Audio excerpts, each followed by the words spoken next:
Welcome to this beginner-friendly digital electronics tutorial. Today we'll design and test a half-adder circuit in Logisim Evolution. First, I placed an XOR gate from the Gates menu. This will give us the sum output. Next, I placed an AND gate just below the XOR gate. This will give us the carry output. From the wiring menu, I added 2 input pins on the left. Then I added 2 output pins on the right. I connected both inputs, A and B, to the XOR gate for the sum output.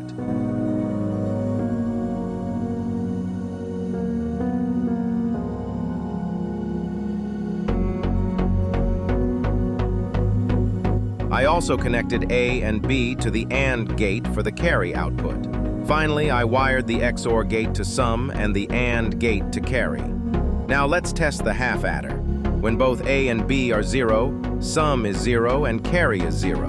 When A is 0 and B is 1, sum becomes 1 and carry stays 0. When A is 1 and B is 0, sum is 1 and carry is 0.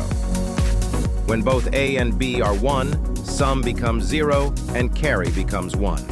That's how a half-adder works. Sum is given by XOR, and carry is given by AND. Thanks for watching, and don't forget to like and subscribe for more videos.